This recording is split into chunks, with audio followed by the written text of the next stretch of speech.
I just got back from the gym. Gonna do my final review for Sergio Martino week. Sergio Martino, the king of dabbling into several different kind of genres. What film will be my last review for Sergio Martino week?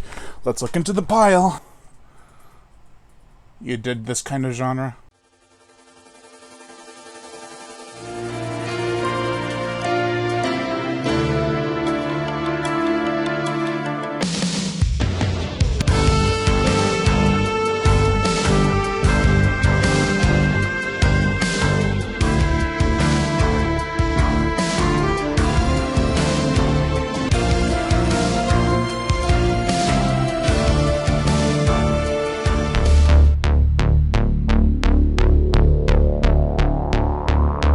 Mountain of the Cannibal God, aka Slave of the Cannibal God, which is what this edition is called. But I prefer the title Mountain of the Cannibal God because it actually fits the story better. This is the 1978 cannibal flick that predates Cannibal Holocaust, which is arguably the most infamous cannibal film of all time. Welcome to Day 7, the final day of my director dedication to Sergio Martino week. It's been one hell of a ride, and I'm gonna miss going into each one of these films every day of this week. It spanned everything from action, giallo, to cannibal films, which we're going to be reviewing today. But before we get into it, make sure to like, comment on, as well as share this video. Like my Facebook fan page and support me on Patreon. Even $1 a month will help keep this channel going on strong, and I'd greatly appreciate it. Also hit that notification bell, and as always, subscribe. Alright, let's get into this. The plot. A woman looking for her missing husband. Well, obviously he's missing, why else would she be looking for him? Who disappeared into a jungle, recruits her brother and a guide, as well as another guide who comes in later in the film, as well as some luggage carriers, whatever. Anyways, they set off. From there, the horrible truth will be revealed, as will a couple of twists and turns. For a 1978 guerrilla-made film, which is like a down and dirty kind of filmmaking experience, this has some high-quality production value. I mean, you've got to think, the shots in the film were dangerous to get, especially in a jungle. However, breaking away from the giallo mold, Martino wanted to try something very new and very different, and very risque. Cannibal movies were still in their early stages when this came out. There were films like Sacrifice, aka Man from Deep River, and Ruggiero Deodato's Jungle Holocaust, which is his first cannibal film. His second one is Cannibal Holocaust. Not a lot of people mention that. But the genre hadn't totally flourished yet. Mountain of the Cannibal God has, as I said, very risque sequences, including a group climbing a waterfall, shot in close-ups near the actors. You can only imagine how much space they had while filming those sequences, as well as eating animals raw, etc. There's plenty of other dangerous things they did for this movie. And Sergio Martino. And yes, in true cannibal film fashion, animals, real live animals, are killed for the sake of entertainment. It's a disgusting act. However, it does not affect me as much as it would other people.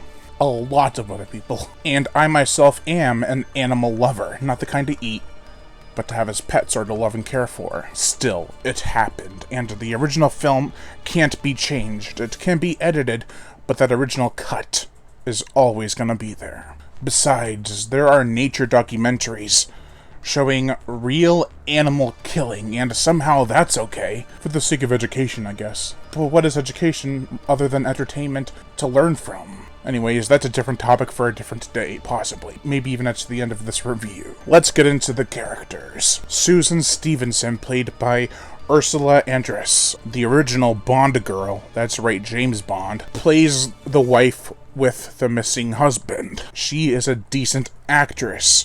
Her accent is a bit thick, but I think it adds to her charm. What is weird is I couldn't tell if she had really light blonde eyebrows or no eyebrows at all. Arthur Weiser, played by Antonio Marcina, is her brother. He's a real scumbag, with an evil look in his eyes. Constantly, he's always looking like a bad dude. I truly hated his character, but That was probably the point. You're supposed to not like him, and in that sense, he succeeds at acting. He's a great villain. Professor Edward Foster, played by Stacy Keach from Escape from L.A., which is probably his least well-received movie, but I kind of enjoy that movie, so sorry, is one of Susan's husband's friends. He is hired to bring them to their destination, which is the so-called Mountain of the Cannibal God. Along the way, they stop at a village, and after a swift attack from the titular cannibals, Manolo,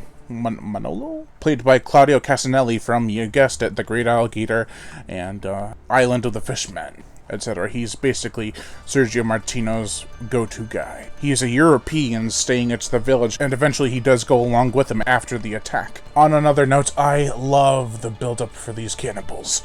They're descendants from an ancient tribe, and wear these creepy, dirty masks made of probably some kind of dirt and fecal matter, I'm guessing. While some of the sequences of the film are, as I said, risky, they do linger on them for a bit too long. Only in some shots, though. Still, it did showcase the awesome style that is guerrilla filmmaking that they did for this movie. This is probably Martino's lushest film I've ever seen.